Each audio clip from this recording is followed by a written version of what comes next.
Odyssey was created by Sanders Associates, which was a defense contractor based out of New Hampshire.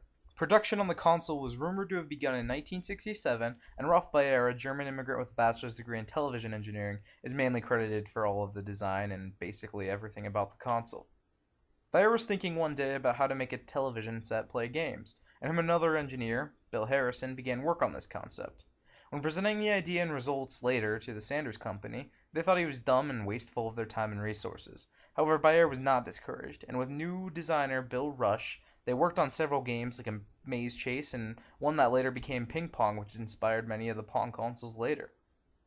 After finishing the product fully, he finally tried to license it to several different areas of companies, and the first company he tried to license it to was a cable company. However, that did not go so well as cable companies were kind of in a rut at that time.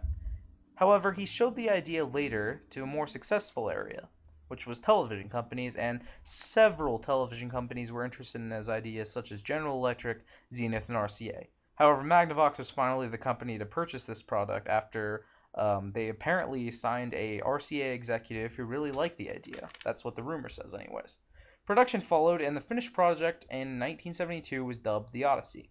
It sold poorly at first thanks to a hefty asking price, way more than Bayer's original vision of 1995, and was poorly advertised as many people thought it could only be played on Magnavox television sets.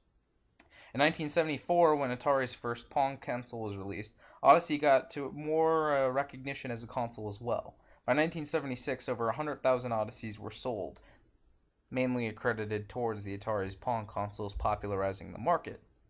Now, what do I think of the Odyssey as a whole, you may be wondering. And I believe the Odyssey is a very underappreciated console for what it is. It has a very awesome legacy. It has a very unique legacy. Without it, video games as we know it would not be the same.